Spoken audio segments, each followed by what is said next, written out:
Yeah, consciousness is such an odd thing to talk about because the thing talking about it presumes it has it. You can't talk about consciousness apart from consciousness. So in that sense, any understanding about it as to defining it, as we define things in terms of what they are and what they are not, it's difficult because none of us have had the experience of unconsciousness, of non-consciousness. I mean, we can talk about being asleep, we can talk about whatever, but it's not that, you know. We can talk about the unconscious mind, the subconscious, things that go on beneath consciousness, that come up to consciousness. But again, the only way we can speak about that or have any kind of exchange is in the having of it. In the having of it. And so we presume consciousness to ourselves, assume consciousness to ourselves. But it's very difficult to speak of it in any other terms as something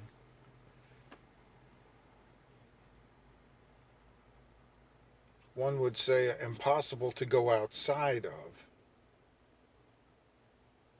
to define. And in a sense, isn't that what all definition requires? Is to be able to see a thing in toto, in all of its manifestation, and to be able to see either its limits or what it encompasses, and speak to those or about those. So consciousness is like it's really something to get to thinking about. And I think about the believer and the unbeliever, or the atheist even, to the extreme. Not only not believing, or not only unbelieving, but particularly not believing. And his peculiar problem with the matter of consciousness.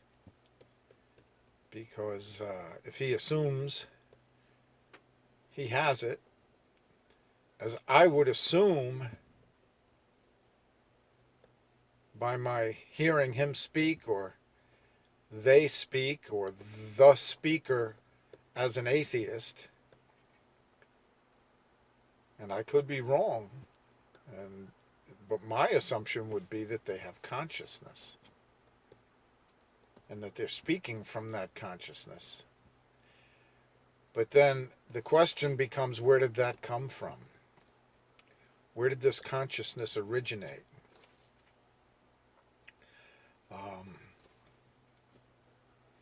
If you say it, well, it always is or always was, then the atheist is de facto confessing to a god. The consciousness always was. So that kind of excludes him from that argument.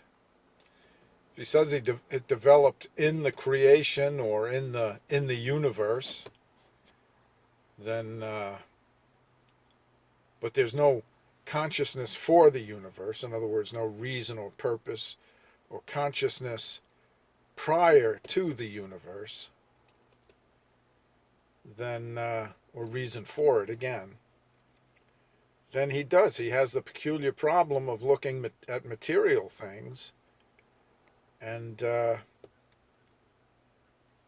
either explaining, trying to, or not. He's not obligated to, obviously, but once he's dealing with it, he's got the peculiar problem of showing how calcium, hydrogen, carbon, nitrogen, phosphorus, magnesium, zinc, all of this stuff got swirled together and came up with something in the material that is not native to the material, consciousness.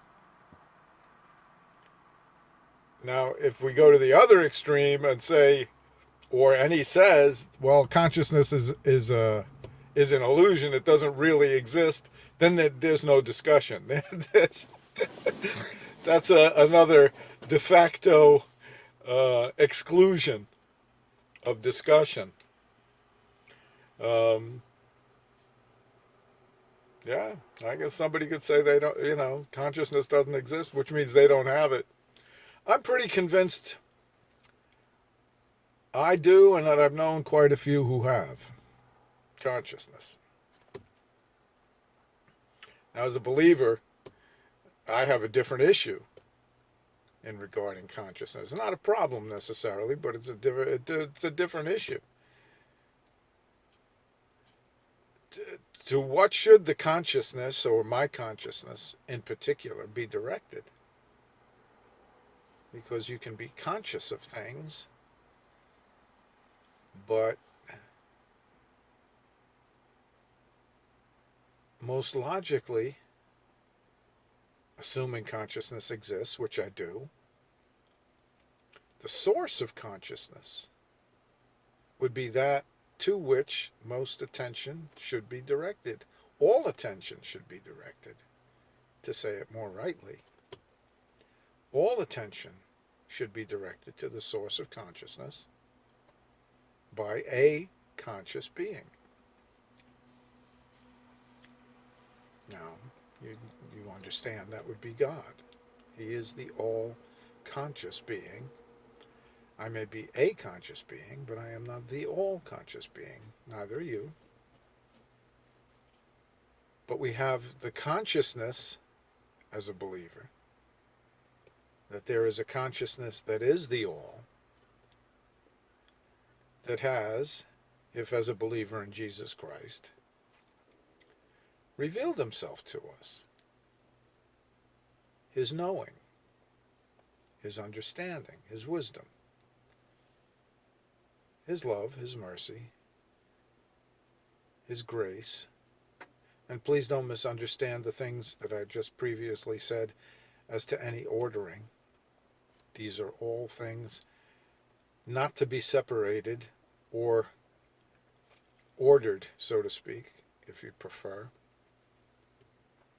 God is all-knowing, all-merciful, full of grace, all grace.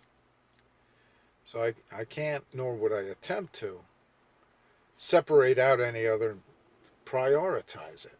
God is more merciful than this. God is more loving than this. God is more a lover than a knower, if you can see what I'm saying.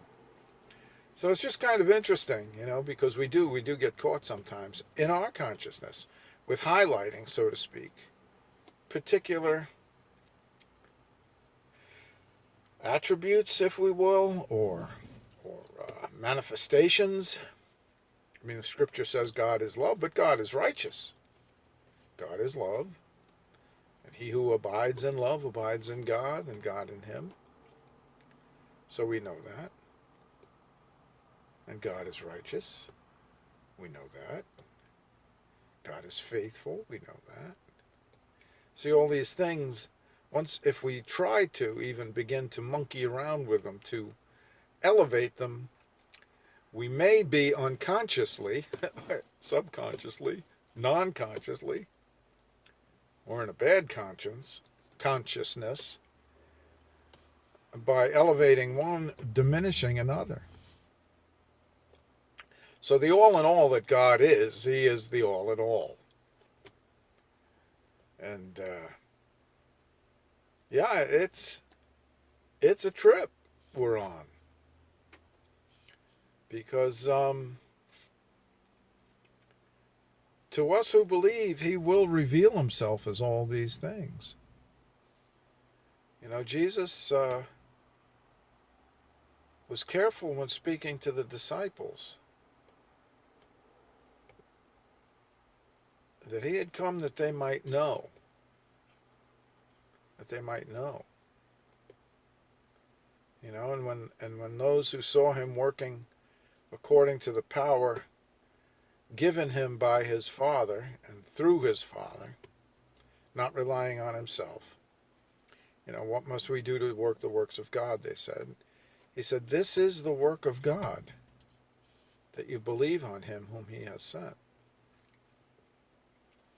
So this is God's continual work to bring us to believe Jesus. We have believed, we do believe, but there is the all to be apprehended. And so Paul wasn't timid nor too bold to say all things are ours when he was speaking to the believers. All things are yours in the scripture. But, life and death, things to come, all these things are ours. So, as we become aware of the significance of the all-conscious one, being very conscious of us, even individually, certainly not only, but including individually, to the point where he would have us have the confidence that he has engraved our names upon his hand. And as he says in another place, though a mother may forget the baby sucking at her breast, I cannot forget you. So as we grow in this understanding of a consciousness, the all-conscious one, who is our daddy, paying complete and total attention to us at all times for our good,